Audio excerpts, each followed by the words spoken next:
5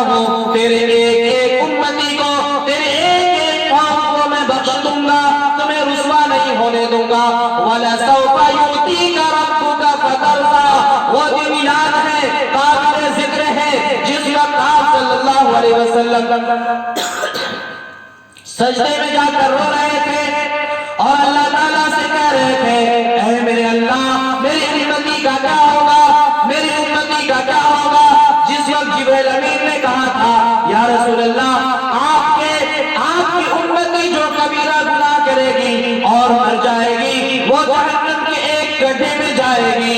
آپ صلی اللہ علیہ وسلم اتنا سنتے ہی رونا شروع کیے، روتے روتے 3 رات 3 دن گزر گیا۔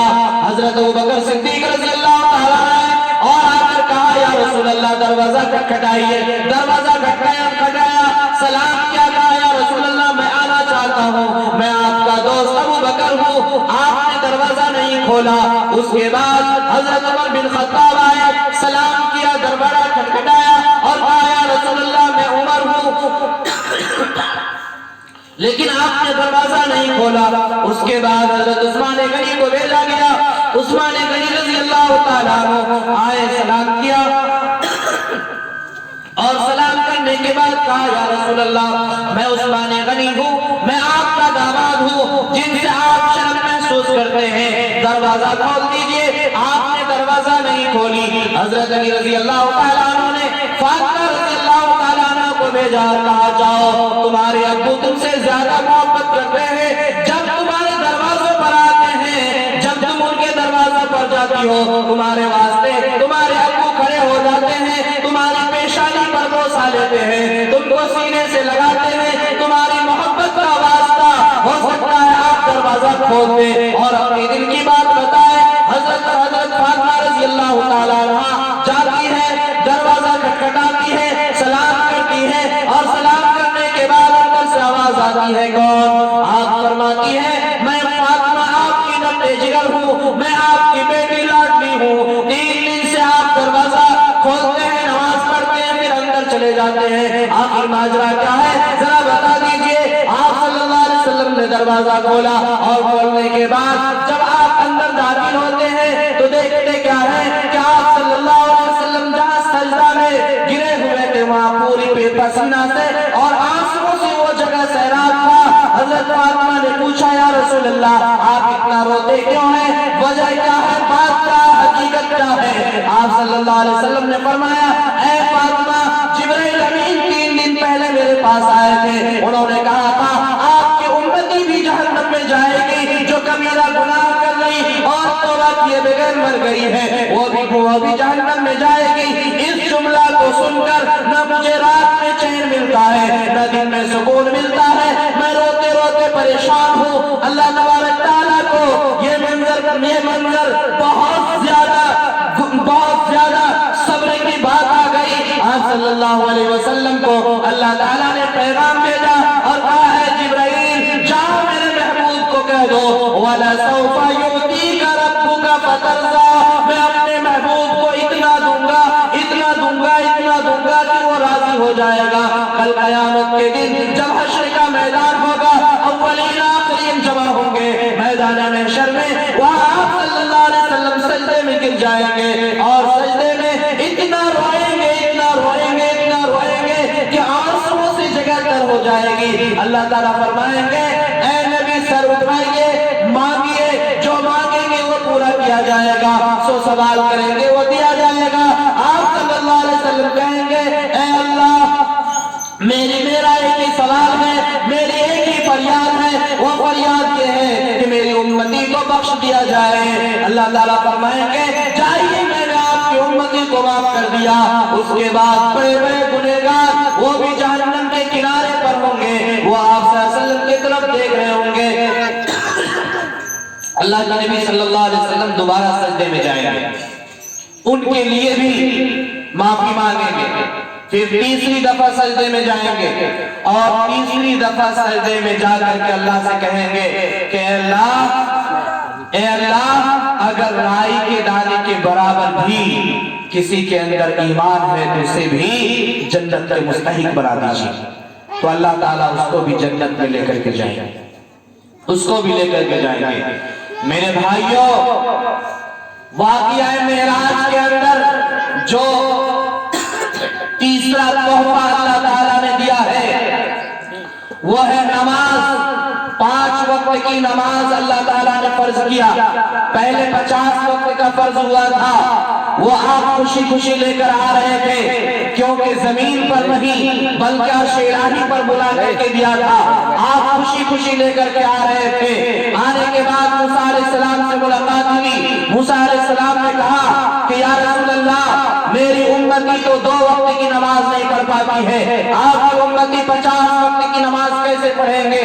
بار بار آپ صلی اللہ علیہ وسلم اللہ کے پاس گئے۔ کیوں گئے؟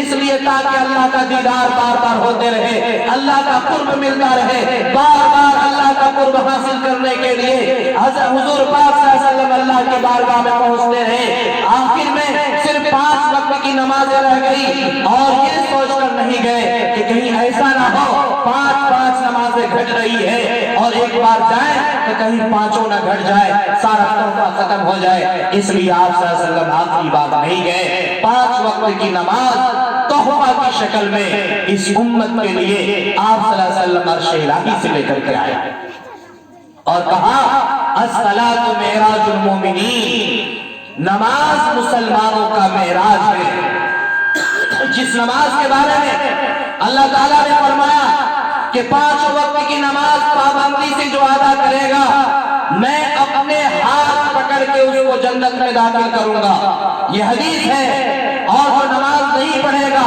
اس کے لیے میری کوئی گارنٹی نہیں ہے، میری کوئی ذمہ داری نہیں ہے۔ آپ صلی اللہ علیہ وسلم نے فرمایا کہ میری آنکھوں کی ٹھنڈک نماز ہے، میری آنکھوں کی ٹھنڈک نماز ہے۔ قرآن اللہ تعالیٰ نے نازل فرمایا، اس میں بہت ساری ہدایتیں ایمان والوں کو دیا ہے اور انسانوں کو دیا ہے۔ ایمان والوں کو قرآن پر عمل کرنا فرض ہے۔ ایک ایک حکم اللہ کا حکم ہے، ایک ایک حکم اللہ کا حکم ہے۔ قرآن کے اندر اللہ تعالیٰ نے فرمایا من اجل ذلک كتبنا على بني اسرائيل انه من قتل نفسا بغير نفس او فساد في الارض فكانما قتل الناس جميعا ومن احياها فكانما احيا الناس جميعا۔ اس بات کا اللہ نے فیصلہ کر دیا ہے کہ اگر کسی نے ایک انسان کو ظلماً قتل کیا ہے تو تمام دنیا کے انسانوں کو قتل کرنے کا گناہ اس کے سر پر لاد دیا جائے گا، اور اگر کسی نے ایک انسان کو قتل ہونے سے بچایا ہے تو اللہ تعالیٰ تمام انسانوں کو قتل ہونے سے بچنے کا جو ثواب ہے وہ ثواب ان کو عنایت فرمائیں گے۔ اسلام قتل و قتال کی اجازت نہیں دیتا ہے، اسلام ظلم و زیادتی کا سندیش نہیں دیتا ہے۔ آج وسیم رضوی کہتا ہے کہ قرآن کے اندر سے 26 آیتوں کو نکال دیا جائے۔ سپریم کورٹ نے اچھیکا داخل کیا ہے اور سپریم کورٹ سے یہ ایوارڈ لگایا ہے اور انہوں نے کہا ہے سپریم کورٹ کو کہ 26 آیتیں قرآن کے اندر ہے جو جہاد کا حکم دیتا ہے، جو مارنے اور کاٹنے کا حکم دیتا ہے، اس لیے قرآن سے نکال دیا جائے۔ وسیم رضوی کو یاد رکھنا چاہیے قرآن کا ایک نقطہ نہیں بدل سکتا ہے، اور اس نقطہ کی حفاظت کرنے کے لیے پورے دنیا کا مسلمان اپنی خون کی ہولی کھیل سکتا ہے۔ اس ایک آیت نہیں، ایک نقطہ کی حفاظت کرنے کے لیے مسلمان کچھ بھی کر سکتا ہے، کیونکہ اللہ تعالیٰ نے قرآن میں چیلنج کیا ہے الف لام میم ذالک الکتاب لا ریب فیہ ھدی للمتقین۔ قرآن ایک ایسی کتاب ہے جس میں شک و شبہ کی گنجائش نہیں ہے، ایک ایک حرف سچا ہے۔ اگر قرآن میں کوئی ملاوٹ سمجھتا ہے، اگر قرآن میں حضرت عمر نے آیتوں کو جوڑا ہے، اگر قرآن میں ابو بکر صدیق رضی اللہ تعالیٰ عنہ نے آیتوں کو جوڑا ہے تو قرآن چیلنج کر رہا ہے فَأْتُوا بِسُورَةٍ مِّن مِّثْلِهِ، تم بھی ابو بکر کی طرح ہو، تم بھی حضرت عمر کی طرح ہو، تم بھی ایک آیت لا کر پیش کر دو۔ 1450 سال ہو گئے، 1500 سال ہو گئے، آج تک یہ چیلنج اپنی جگہ مسلم ہے، لیکن آج تک کوئی مائے کا لال پیدا نہیں ہوا ہے جو قرآن کی ایک آیت قرآن کی شکل میں پیش کر سکے۔ ایسا وسیم رضوی کے 99 خاندان ہلاک ہو جائیں گے، لیکن قرآن کا ایک حرف اس سے قرآن سے نکل نہیں سکتا۔ میرے بھائیوں، قرآن کی حفاظت اس میں ہے کہ ہم اپنے بچے کو قرآن کا حافظ بنائیں، قرآن کا عالم بنائیں، قرآن کا مفسر بنائیں، قرآن کا کاتب بنائیں۔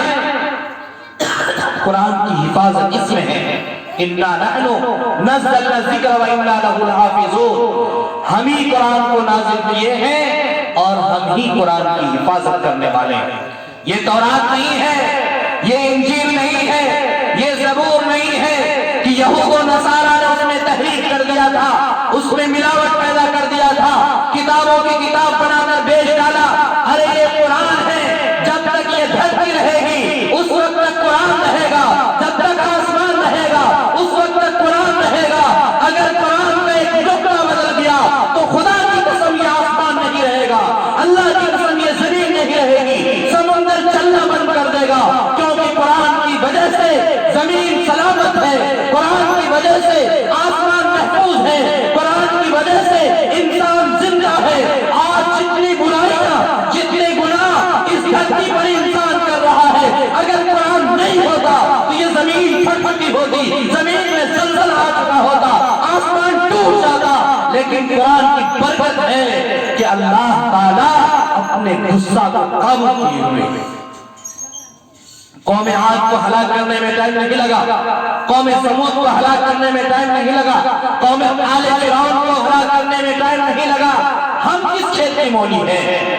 ارے وہ تو بڑے بڑے پہاڑوں کو تراش کر کے عالیشان مکان بناتے تھے، ہمارے پاس تو طاقت بھی نہیں ہے۔ وہ تو کھجور کے برابر لمبے تھے، ہٹے کٹے پہلوان تھے، اپنی طاقت پر انہیں غرور تھا، فخر تھا، لیکن انہوں نے کتاب کا انکار کیا، انہوں نے اللہ کے احکام کو توڑا، تو اللہ نے ایسا ان کو اوندھے کو لٹا دیا، ایسا لٹایا کہ صبح میں وہ اٹھ بھی نہیں سکے۔ جو بیٹھے تھے ویسے سو گئے، جو سوئے تھے وہ سوتے رہ گئے، اور جو جس حال میں تھے اسی حال میں چلے گئے۔ وہ اپنے آپ کی حفاظت نہیں کر سکے، وہ اپنے جسم کو سنبھال نہیں پائے، وہ اس زمین یا آسمان کا رکشا کیا کر سکتا ہے؟ میرے بھائیوں، بڑی افسوس کی بات یہ ہے، بڑی افسوس کی بات ہے کہ آج قرآن پر اگر کوئی انگلی اٹھا رہا ہے تو اس میں ہمارا بھی کہیں نہ کہیں قصور ضرور ہے، ہمارا بھی قصور ہے، کیونکہ ہم قرآن کو کھولتے نہیں ہیں، قرآن کو پڑھتے نہیں ہیں، قرآن کے احکام پر عمل کرتے نہیں ہیں، قرآن کی ہدایت کے مطابق زندگی گزارتے نہیں ہیں۔ اس لیے دوسروں کو موقع مل رہا ہے، کہنے کا موقع مل رہا ہے، کوئی بات نہیں ہے، کوئی بات نہیں ہے، گھبرانے کی ضرورت نہیں ہے، اس قرآن کا محافظ اللہ ہے، اس قرآن کا محافظ اللہ ہے، اور اللہ کو کسی کی مدد کی ضرورت نہیں ہے، اللہ کو کسی کی مدد کی ضرورت نہیں ہے۔ ارے اللہ نمرود کو ایک مچھر کے ذریعے سے موت دے سکتا ہے، تو یہ کیا ہے؟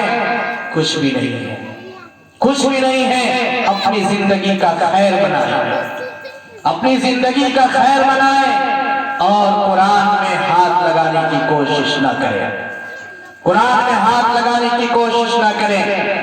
1500 سال گزر گئے، جس نے بھی قرآن کے خلاف پروپیگنڈا کرنے کی کوشش کی اسے منہ کی کھانی پڑی ہے، اسے منہ کی کھانی پڑی ہے۔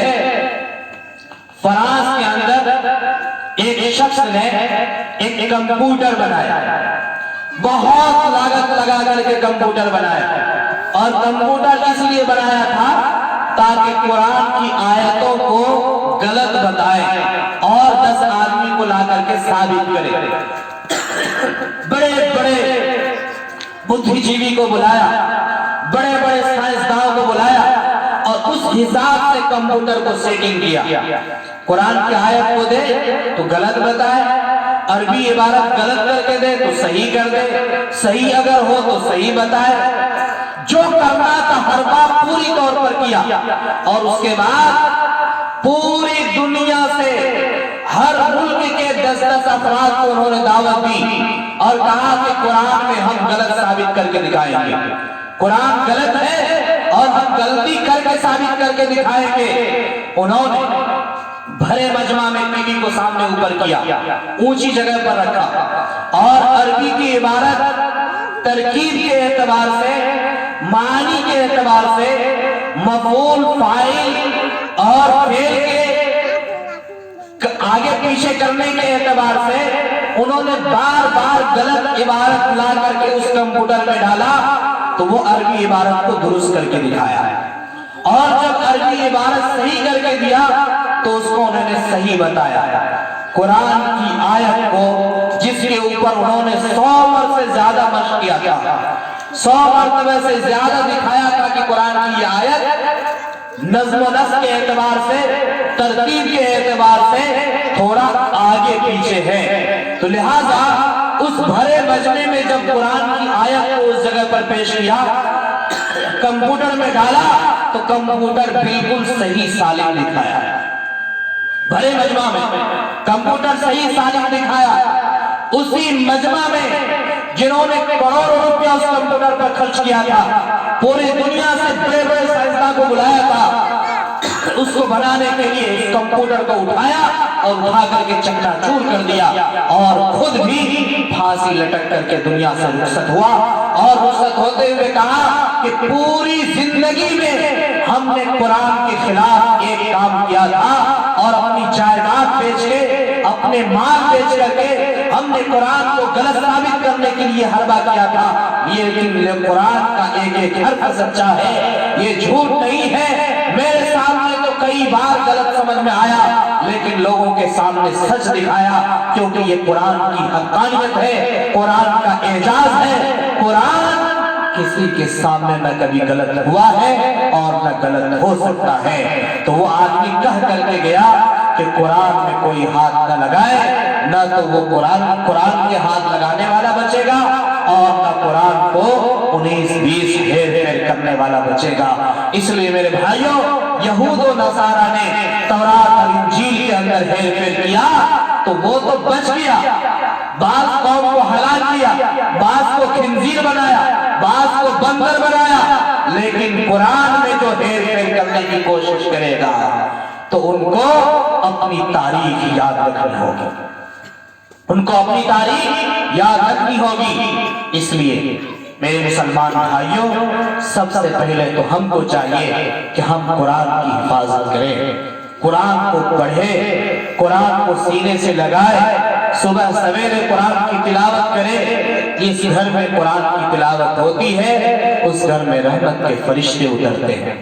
افضل العبادت قراءۃ القرآن، عبادتوں میں سب سے افضل عبادت قرآن کی تلاوت ہے۔ قرآن کی تلاوت سب سے افضل ترین عبادت ہے۔ آج موبائلوں میں گانا سنتے ہیں،